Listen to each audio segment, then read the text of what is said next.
दोस्तों आपको कहा था ये नावल असल में हमारे इर्द गिर्द की मुकम्मल अक्कासी करता है। आज अगर देखा जाए तो हमारे आस पास ऐसा ही कुछ हो रहा है। मुकम्मल नावल पढ़कर आपको अंदाज़ा है जाएगा कि मैंने जो नावल के शुरू में कहा था वो ठीक ही था कि किसी हद तक नावल हमारी अक्कासी करता है। चलते हैं आज की मज़ेदार एपिसोड की तरफ। लड़की के दोनों हाथ पैड से बंधे थे और मोटा मौलवी इसे इस्तेमाल करने में मशगूल था। इतने सारे लोगों और मुझे देख कर चलाया। ओए बंद करो। ऐसे में एसपी सादिक ने कमांडो एक्शन का मुजाहरा करते हुए मौलाना को 2-4 थप्पड़ रसीद किए और इसी हालत में बाहर घसीट लिया। मनाल ने लड़की को कोर किया और साथ ही एक बंदा भागकर इसे चादर से सर तापीर ढकाया। मौलाना का खून खुश्क हो चुका था। मीडिया, पुलिस और निकलती लड़की सब सबूत थे। वो चला कर बोला, ये इंतहाई गिरी हुई हरकत है। ये औरत मेरी बीवी है, मेरी मनकूहा है। इस पर मनाल बोली, इसीलिए इसे बांध कर नफसानी ख्वाहिशात का निशाना बनाया जा रहा था। मौलवी बोला, ये भी नहीं, दीन में हर तरह से ताल्लुक कायम करने की इजाज़त है। मैं बोला, खैर तुम काबिल नफरत और वाजिब अलकत्ल हो, मगर जाहिर है ये मुझे अभी नहीं करना। तुम अगर जान चाहते हो तो कल ही से इस्मारा कुरैशी के मुताल्लिक अपने तमाम खुतबात को वापस लोगे, इससे अलानिया माजरत करोगे। अगर ऐसा नहीं हुआ तो पहले ये वीडियो चलेगी और फिर अवाम तुम्हें खुद ही जूते मार मार कर ख़त्म कर देगे। उनसे बच भी गए तो मेरी गोली से नहीं बचोगे। मैं उठाया, इसका रंग फ़क हो चुका था। वो किसी भी सूरत अब मेरे कहे से मुनहरिफ नहीं हो सकता था। इस पर रीड का सबूत तन चुका था। लड़की के साथ ज्यादती का केस और रिकॉर्डिंग हो चुकी थी। सबसे बड़ी बात यह कि मैंने धमकी दी थी। 2 दिन पहले ही कमांडो मेरे हाथों मारा गया था। अछू मुंतकिल हुआ था। पुलिस में आंख बिगाड़ नहीं पाई थी। वाले का पूरा गिरोह हो गया था। ऐसे में मेरा नाम ही काफ़ी था कि मैंने जिसको भी धमकी दी हो। मैंने बाहर निकलकर इस लड़की से कहा, एसपी साहिब तुम्हें ड्राप करके मेरे घर ले जाएंगे, वहां से मेरे घर आ जाना। एसपी साहिब ड्राप करवा देंगे। एसपी सादिक लड़की के थके जिस्म को ललचाई नजरों से देखकर बोला, ठीक है पप्पू भाई, मैं 1 घंटे बाद ही उन्हें कानूनी कार्रवाई के बाद भिजवा दूंगा। वो लोग चले गए तो मनाल बोली, ये एक बड़ी अहम न्यूज़ थी, हम इससे चलाकर बड़ी टीआरपी कमा सकते थे। मैं बोला, मैं नहीं चाहता कि लोगों का नेक लोगों से ईमान उठ जाए। वीडियो को ज़ाय कर दो। ऐसे में लड़की कपड़े पहनकर आई और बोली, जी ये सब झूठ है, मैं एक बेसहारा हूँ और मदद मांगने आई थी तो ये मुझे यहाँ ले आए कि मुझे काम देंगे और यहाँ ज़बरदस्ती मेरे साथ ज्यादती कर डाली। लड़की फूट फूट कर रोने लगी। मौलाना भी खुला गया और सीधी सीधी सौदाबाजी पर उतर आया कि मुझे छोड़ दो, मैं इतनी रकम दूंगा और इतना पैसा दूंगा। जल्द ही 50 लाख रुपए नकद पर एसपी सादिक मान गया और 50 लाख पर मनाल की टीम राजी हो गई।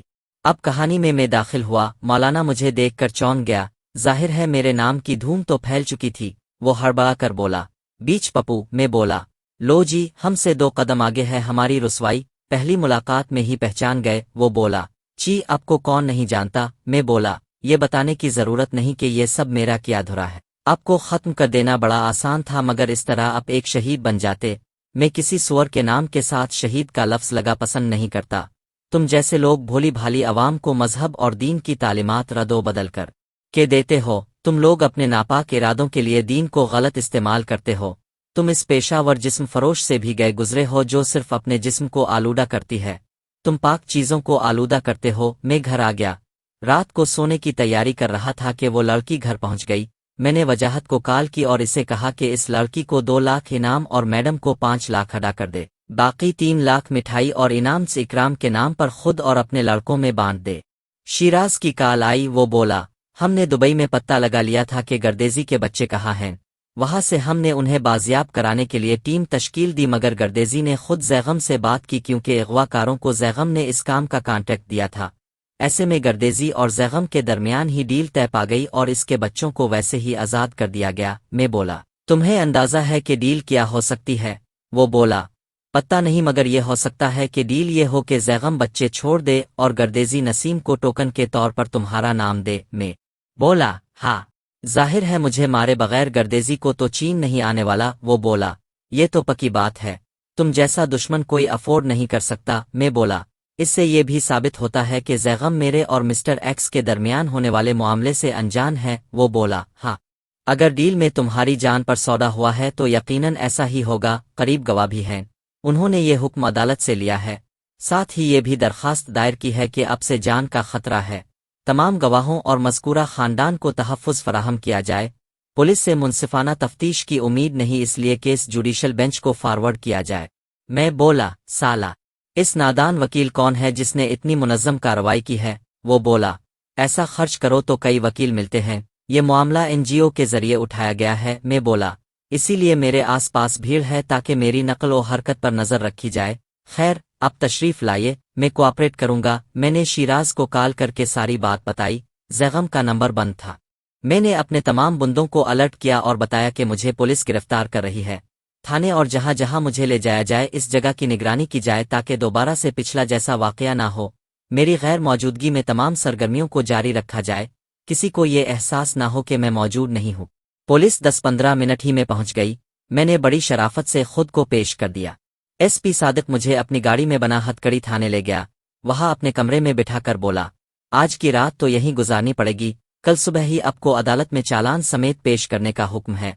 मुकदमे की तफसीलात और मद्दिया का हाली बयान में आपको बयान कर देता हूँ। मैं मिसमर्रा नुज़हत बीबी दुख्तर कमरदीन अपने पूरे होश और हवास में बयान देती हूँ कि मेरा ये बकाम बयान किसी झूठ से पाक है और मैं किसी दबाव के ज़ेर असर बयान नहीं दे रही। वो कुएं के रोज़ में कॉलेज से घर आई तो मुझे अपने महल्ले में गहमागही दिखाई दी। गिल्ली में दर्जन भर तो मुसल्ला अफराद हर किसी को हरासा और तशद्दुद का निशाना बना रहे थे। मैं उन मुसल्ला अफराद में से किसी को नहीं जानती थी। ऐसे में मैं भाग कर अपने घर में दाखिल होने लगी जहां मेरा बाप कमरदीन और माँ सुगरा बीबी उन मुसल्ला अफराद के खौफ से रूपोश थे। दरवाज़ा खटखटाने के कुछ देर बाद मेरे बाप ने दरवाज़ा खोला, मगर इस दौरान उन अफराद की नज़र हम पर पड़ गई। उन्होंने मुझे दबोच लिया और बालों से घसीट कर अपने सरगना के पास ले गए जो गाड़ी में विराजमान था। इसने मुझे बालों से पकड़ा और घसीट कर मेरे घर में ले गया। मेरे बाप और माँ को इसके कारिंदों ने पकड़कर बेहोश कर दिया। इसने सबके सामने मेरे कपड़े फाड़कर मुझे मुकम्मल बेलिबास कर दिया और मुझे ज़बरदस्ती कमरे में घसीट कर मेरी आबरूरेज़ी की। इस दौरान इसके कारिंदे मेरी माँ और मेरे बाप को मजबूर करते रहे कि वो ये मंजर देखे। ज़्यादती के बाद वो मुझे घसीट कर बाहर सड़क पर लाया और सबके सामने ऐलान किया कि अगर किसी ने इसकी बात मानने से इनकार किया तो इसके घर की औरतों के साथ भी यही सलूक होगा। इसके कारिंदे मुझे मजरू और नंगी हालत में सड़क पर फेंक कर फरार हो गए। अहल इलाका की मदद से मुझे अस्पताल पहुंचाया गया और पुलिस रिपोर्ट लिखवाई गई। मैं खामोशी से बयान सुनता रहा और बोला, अपने लड़की को देखा है, कैसी है? वो बोला, हाँ, लड़की तो अच्छी है। मैं बोला, इस काबिल है कि जो दास्तान इसने घड़ी है इसे हकीकत का जामा पहनाया जाए? वो हंसा और बोला, मेरा ख्याल है कि इस काबिल तो है। मैं बोला, इसकी डॉक्टरी रिपोर्ट वगैरह है साथ? वो बोला, नहीं, बयान की कापी है, बाकी सब अदालत में पेश किया जाएगा। मैं बोला, ठीक है, मेरे वकील भी आता ही होगा, इसे सब समझा दीजिएगा। मुझे एक एयर कंडीशन सेल दिया गया जिसके बाहर पुलिस के साथ साथ मेरे ज़ाती भी एक मुहाफिज तैनात था। अपने बयान पर मैंने दस्तखत कर दिए और इस रात में बड़े अरसे बाद सुकून की नींद सोया। मुझे वाले की कॉल आई, इसे मेरे गिरफ्तार होने का पता चल गया था। वो बोला, गिरपाटी ने केस मजबूत तनाया है ना? वो है तो मुझे जुडिशल रिमांड पर जेल भेजा जाएगा, वहाँ की टेंशन मत लेना। अंदर कालू होशियारी के नाम से अपना बंदा है, इसे भी मैं पैगाम दे देता हूँ, वो सब मसला हल कर देगा। मैंने सर हिला दिया। मुझे अगले ही सुबह अदालत में पेश किया गया। मैं मुकम्मल सूटे बूटेड और तैयार हालत में कमरा अदालत में पहुंचा तो मीडिया और दीगर कई सहाफ़ी मेरी धड़ाधड़ तस्वीर उतार रहे थे।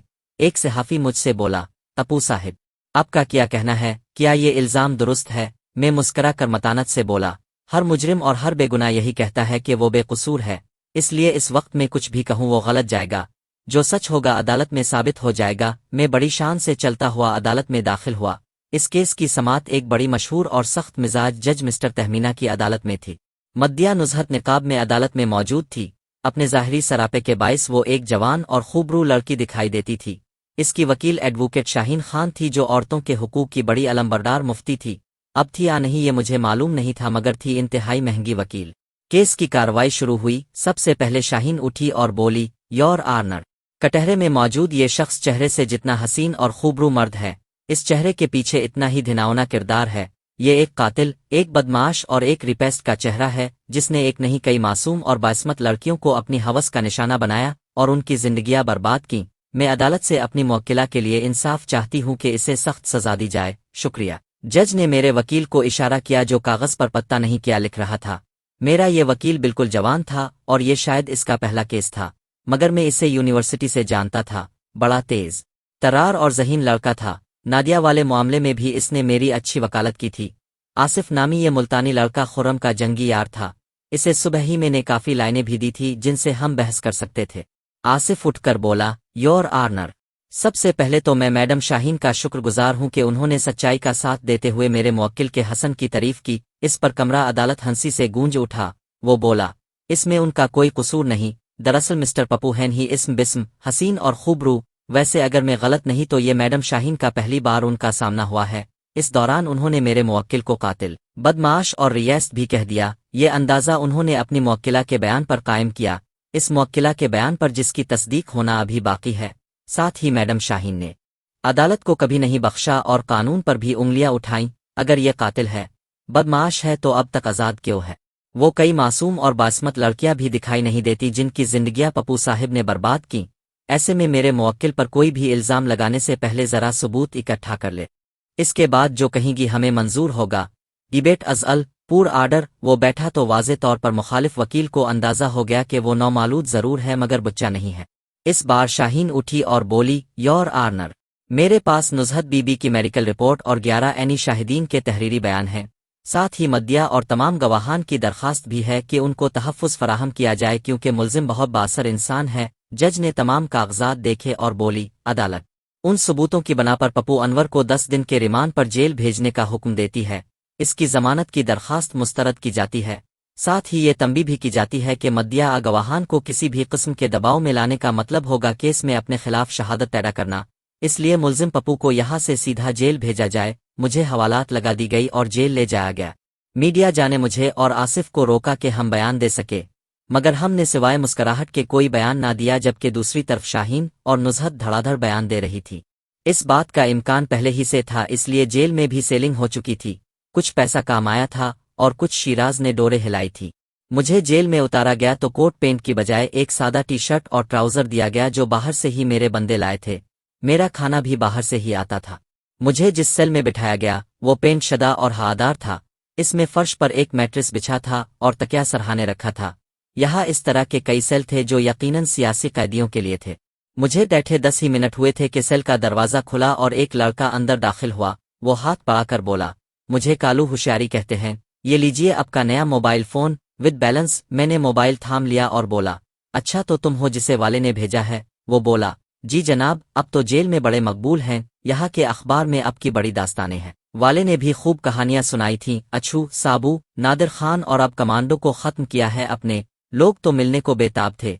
मैंने कहा कि आज भाई को आराम करने दो, कल मुलाकात होगी। मैं बोला, हाँ ठीक है, मगर मुझे यहाँ कोई भीड़ भाड़ आफैन क्लब नहीं चाहिए।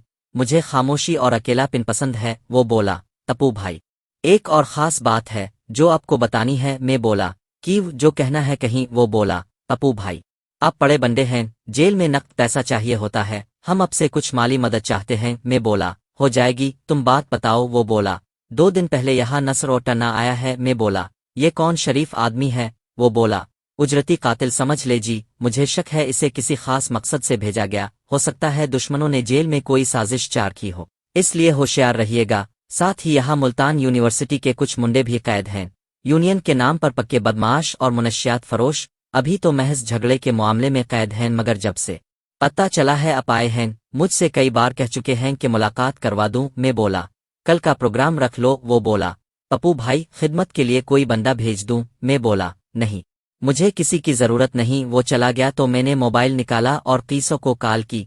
वो कॉल अटेंड करते ही बोला, सलाम साहिब, मोबाइल मिल गया? मैं बोला, हाँ मिल गया। वो बोला, साहिब कोई तकलीफ तो नहीं जेल में?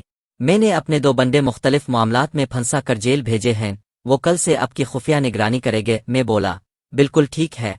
किसी नसर और टन्ना का भी नाम सुनाई दिया है? वो चौंक कर बोला, वो तो बड़ा कमीना बंदा है, उधर लाहौर ही का बदमाश है, उजरती कातिल है, मुनशियात फरोशी के मामलात में भी मुलव्वस है, मगर है अच्छू जैसा पहलवान। मैं बोला, क्या वो इस काबिल है कि इसकी तरफ से तशवीश हो? वो बोला, वैसे तो साहिब दुश्मन कभी कमज़ोर नहीं होता, मगर अब जैसे बेमिसाल इंसान के सामने तो वो कुछ नहीं है, मगर दुश्मन कब क्या चाल चल जाए कौन जाने। मैं बोला, यानी इसकी तरफ से मोहतात रहने की ज़रूरत है? वो बोला, जी हाँ, एहतियात अच्छी चीज़ है, मैं बाहर से अभी इसकी इंक्वायरी करवाता हूँ। मैं बोला, तुम लोग इस लड़की नुज़हत और इसके तमाम लवाहिकीन पर नज़र रखो और पता लगाओ कि इसके पीछे कौन लोग हैं। पैदाइश से लेकर रैप होने तक इस लड़की की जिंदगी की पिल पिल की हिस्ट्री चाहिए। स्कूल, कॉलेज, मुआशके, दोस्त, रिश्तेदार, सहेलियां, पड़ोसन, सब कुछ। बज़ाहिर तो मंडी वाले लोग लगते हैं, मगर जाहिर है वो इस काबिल नहीं कि इतनी बड़ी टीम खेल सके। दरपर्दा किसी और ने ये चाल चली है। मैं बोला, जल्द अज जल्द उन गवाहों के खिलाफ मवाद इकट्ठा करो और वकील को जो जो बातें मैंने समझाई हैं उन पर काम करो। साथ ही अपने बंदे वकील के अर्द गिर्द खुफिया तौर पर छोड़ दो। मेरे दुश्मन इसे हरासा खौफजदा करने की कोशिश कर सकते हैं। अमूमन दुश्मन के लोग मुखालिफ वकील को नुकसान पहुंचाते हैं, कभी कभार ये करते हैं कि इसकी फैमिली को नुकसान पहुंचाते हैं और केस जान बोझ कर हारने को कहते हैं। वो बोला, इस पर काम शुरू कर दिया है। मैं बोला, इस दौरान जेल में मेरी नकल व हरकत के मुतालिक मुखबिर भी पैदा करो ताकि अगर मैं किसी मुश्किल में गिरफ्तार हो जाऊं तो मुझे छड़ा सको। वो बोला, जी हम इसका भी इंतजाम करते हैं। मैंने काल काट दी और सोने लगा। रात को खाना आ गया। जहर खुरानी के अंदेशे के पेश नज़र खाना निकालने के बाद पहला नवाहल्ला बड़ी बेतकल्लुफी से कालू ने लिया और निगल कर बोला, वाह मज़ा ही आ गया, अब भी खा लें जी। खाना ठीक है। मैंने प्लेट में खाना निकाला और खाने लगा। जेल में सिवाय तन्हाई के कोई और मसला ना था। मैं नहीं चाहता था कि मुख्तलिफ किस्म के लोग मुझसे मिले, इसलिए मैं सेल से बाहर भी नहीं निकला। अगले दिन नाश्ता आ गया। मैंने नाश्ते के बाद कालू से कहा कि मुझे जेल में हथियार चाहिए। वो चौंक उठा और बोला, हथियार तो मुश्किल है मगर हाथ का बना हथियार मिल जाएगा। मैं बोला, वही ला दो, कम अज कम खाली हाथ होने से तो बेहतर है। इसने 10-15 मिनटों में एक चाकू ला दिया। ये चाकू खाने की प्लेट को काट कर बनाया गया था। इसका दस्ता पुराने कपड़े लपेट कर बनाया गया था। मैं बोला, क्या किसी भी किस्म का हथियार अंदर आना मुमकिन नहीं? वो बोला, अमूमन ऐसा ही होता है मगर जेल में कभी भी कुछ भी हो सकता है। यहाँ कई कैदियों के पास से आतिशी असलहा भी निकला है। जाहिर है वो कहीं बाहर से सिमगल हुआ होगा। मैं अपने ही सेल में उछल कूद कर वर्जिश करता रहता था कि तवानाई बहाल रहे। दिन में बाहर की दुनिया से भी बाखबर रहता। बल्दिया इंस्पेक्टर ने मंडी का काम इल्तवा में डाल दिया। मैंने कीसो को कॉल की और कहा कि इस टीएमओ को ज़रा मेरा पैगाम दूँ। टीएमओ दफ्तर से निकला तो इसके सामने एक मोटरसाइकिल सवार आ गया। इसने अपने मशीन पिस्टल से इसकी सारी विंड स्क्रीन छलनी कर दी। वो डर के मारे सीट के नीचे छुपने की कोशिश करने लगा। ऐसे में दूसरे बंदे ने अपना मोबाइल इसे दिया और बोला, ओए बाहर निकल और ये कॉल सुन। इसने कॉल पकड़ी तो दूसरी तरफ से मैं बोला, क्या बात है टीएमओ साहिब, हमारा काम अभी तक इल्तवा का शिकार है, क्या हम टैक्स नहीं अदा करते? वो कपकपा कर बोला, जीम पप्पू भाई आप। मैंने सोचा अब बाहर आ जाए तो मैं बोला, हुकूमत मुझे सब मालूम है। तुम्हारी जिंदगी इसलिए बख्शी है क्योंकि तुमने सिवाय रिश्वत खौरी के दूसरा कोई गुनाह नहीं किया, वरना ये गोलियां तुम्हारे भेजे में होती। जेल में होने का मतलब ये नहीं कि मैं लाचार हो गया हूँ, समझे? मंडी किसी सूरत नहीं खिलनी चाहिए। मंडी खिली तो तुम्हारी खोपड़ी खिल जाएगी। मैंने इस्मारा को कॉल की और बोला, हाँ जी मैडम, वो मौलवी वाला मसला हल हो गया ना? वो बोली, हाँ वो हल हो गया है मगर ज़मीनों पर कल से दोबारा कुछ हलचल महसूस होती है। मैं बोला, उन्हें खबर मिली होगी कि मैं जेल में हूँ, आप फिक्र ना करे। मैं उनको आज ही एहसास दिलाता हूँ कि जेल की दीवारें मुझे कैद नहीं कर सकती। मैंने अगली कॉल एसपी सुहेल की बीवी को की और बोला, कैसी हैं भाभी? वो खुशगवार हैरत से बोली, अरे पप्पू भाई कैसे हैं आप, कहाँ से बात कर रहे हैं? मैं बोला, सेंट्रल जेल से, आजकल यहीं डेरा है, एक ज्यादती केस में अंदर हूँ। वो बोली, वो खबर तो मैंने भी देखी थी, क्या मामला है ये? मैं बोला, इसमें कुछ मुखालिफिन ने एहुटा इल्ज़ाम लगाया है, झूठे गवाह और झूठे शवाहिद भी दिए हैं मगर जाहिर है उनमें कोई सदाकत नहीं। अब बेफिक्र हो जाइए, मैं जल्द रहा हो जाऊंगा तो कदम बोसी को हाजिर हूँगा और कदमों के अलावा और भी कई मकामात पर बोस व कनार का मौका मिलेगा। मेरी आखिरी मानी खेज बात सुनकर वो जैपी हुए लहजे में हंसी और बोली, जी ज़रूर ज़रूर। शिराज की कॉल आई। वो बोला, कैसा महसूस कर रहे हो पिंजरे में कैद होकर? मैं बोला, जाहिर है अच्छा कैसे महसूस हो सकता है, तुमने कोई इंतज़ाम किया? वो बोला, बिल्कुल बिल्कुल, आज एक फार्म आएगा, इसमें दर्ज होगा कि जेल के खाने से तुम्हें फूड पॉइजन हो गया है।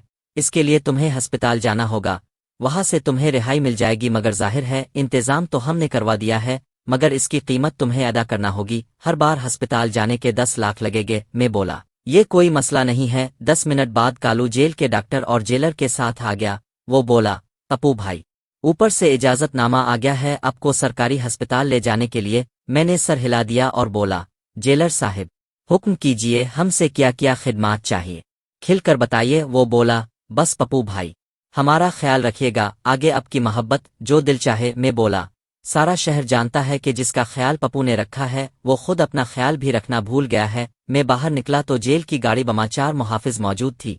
जेल से निकली और म्यू अस्पताल पहुंची, जहां एक कमरे में मुझे डॉक्टर ने लुटाने का कहा। इस कमरे में वजाहत कोट पेंट लिए खड़ा था। मैंने शर्ट पर आउज़र उतारा और सूप पहनकर चश्मा लगाकर बाहर निकल आया। दो मुहाफिज जो मेरी निगरानी पर ममूर थे, उन्होंने मुझसे ऐसे नजरें फेर ले जैसे मैं कोई गैबी मखलूक हो। मैं उनके सामने से गुजर कर पिछली तरफ गया जहां एक पुजारो खड़ी थी। पीछे एक डबल केबन भी मौजूद थी। गाड़ी तेजी से इस्मारा की जमीनों की तरफ जाने लगी जहां गड़बड़ की इत्तलाआत थी। हम 40 मिनटों में मुतनाज़ा जगह पर पहुंचे तो एक पुलिस की मोबाइल और 2-3 जीपें मौजूद थी। ये लोग एक डेरा बनाना चाहते थे। डेरा तो वो अपनी ज़मीनों में बनाना चाहते थे, मगर वो जगह हमारी ज़मीन की मैन सरहद पर थी। ऐसा डेरा हमें नुकसान पहुंचा सकता था। वहां पुलिस के साथ साथ मुखालिफिन के दर्जन के करीब मुसल्ला बंदे मौजूद थे, जबकि मेरे साथ सिर्फ वजाहत था। साथ ही इस्मारा का सेक्रेटरी भी हमारा मुंतज़िर था। बाकियों को मैंने गाड़ियों के पास ही छोड़ दिया और खुद बड़ी शान से चलता हुआ पुलिस वालों की तरफ गया। मुखालिफिन के चेहरों पर रंग में साफ देख सकता था। उनके मुताबिक तो मुझे इस वक्त जेल में पड़े होना चाहिए था, मगर मैं उनके सामने मौजूद था। आधी जंग तो महज मेरी मौजूदगी ने ही जीत ली थी। SHO ने आगे बढ़कर सलाम के लिए हाथ बढ़ाया, जिसे मैंने हिकारत से रद्द कर दिया और सेक्रेटरी से पूछा, क्या तुमने मकामी थाने को बताया नहीं था जो मैंने पिछली बार कहलवाया था?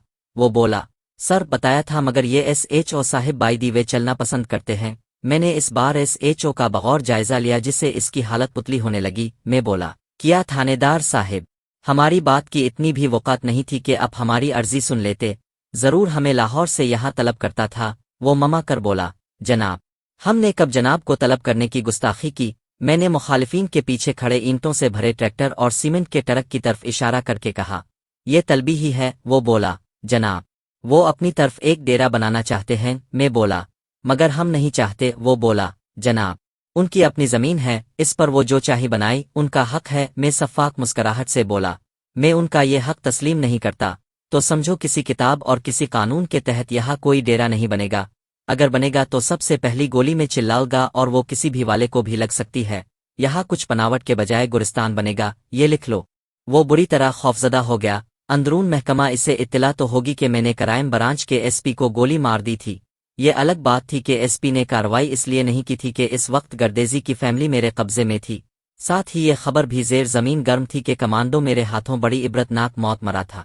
वो थोक निगल कर बोला, मैं उनसे बात करता हूँ। वो गया और उनको समझाने लगा। उनकी तरफ से सख्त जोश और रद्द अमल दिखाई देने लगा। मैं ऊंची आवाज़ में बोला, लगता है अछू की मौत से उन्हें सबक हासिल नहीं हुआ। इस पर कई जवान जो शायद अछू के करीबी हो, जोश से बंदूकें तान कर आगे बढ़े, मगर पीछे से अपनों ने उन्हें रोक लिया। SHO बोला, पप्पू साहिब, क्यों ना मामला कहीं बैठकर तय किया जाए? मैं बोला, ठीक है, मगर ये सामान अभी इसी वक्त रवाना होगा, वरना इसी सामान से उन सब की कब्रें यहाँ बना दूंगा। वो बोला, वो तो हो जाएगा, मैं उन्हें करवा देता हूँ। इस वक्त मेरे अकब में एक कार आकर रुकी और इसमें से वाहला उतरा। वाले की दहशत भी हर इलाके में थी। मेरे मुखालिफिन भी वाले की दहशत से आगाह थे, इसीलिए तो उन्होंने वाले की खिदमात हासिल की थी।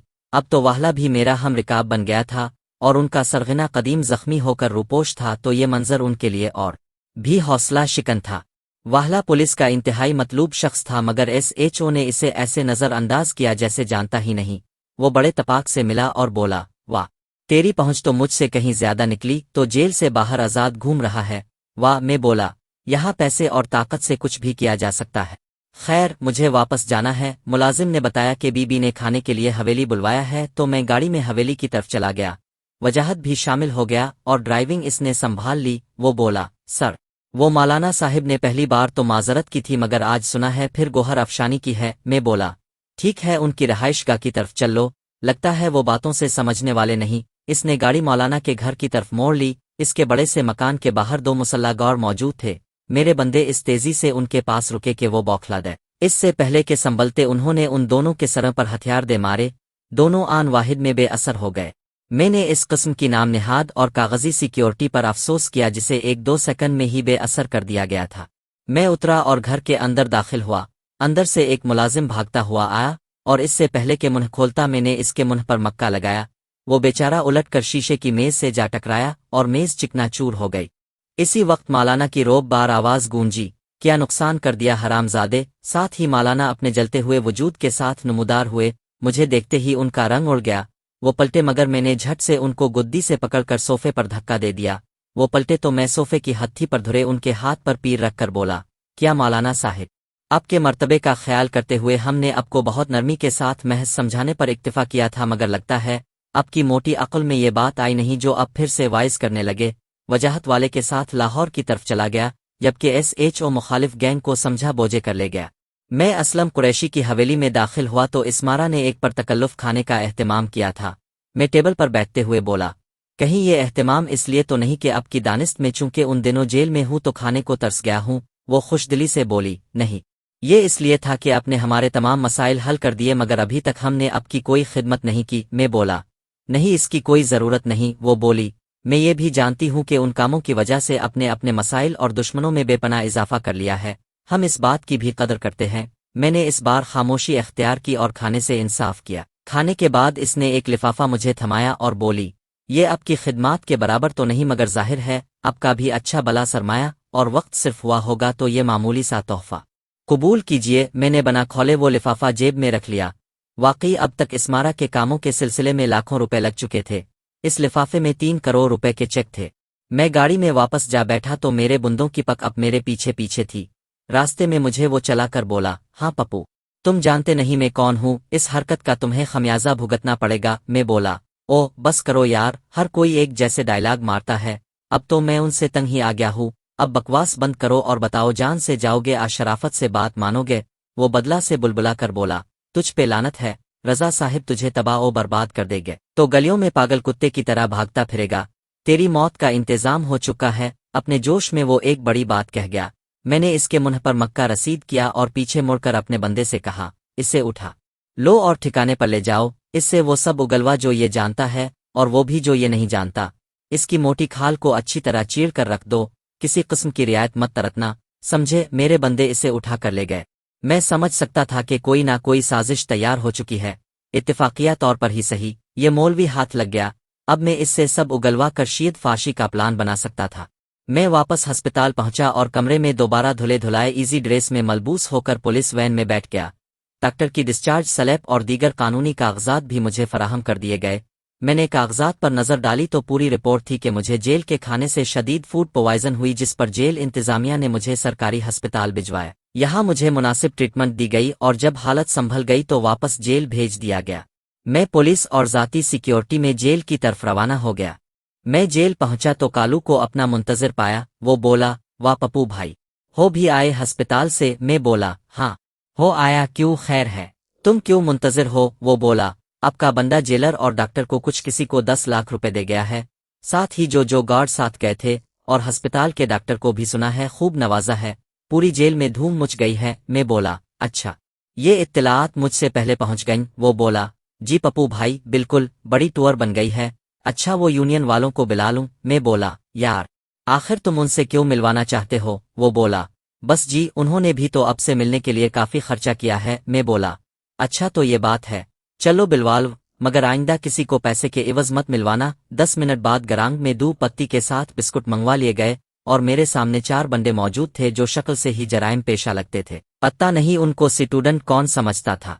सरगना बोला, सलाम पप्पू भाई, मेरा नाम फरहाद है, मैं मुल्तान की यूनिवर्सिटी का यूनियन लीडर हूँ। मैंने हुंकार करके बोला, वैसे तालीम ने तुम्हारा कुछ बिगाड़ा नहीं? वो बोला, इससे कोई फर्क नहीं पड़ता पप्पू भाई, हमने आपकी बड़ी तारीफें सुनी हैं। साबू और नादिर खान का जिस तरह आपने खात्मा किया है, इसने तो हर जगह धाई धाई हो गई है।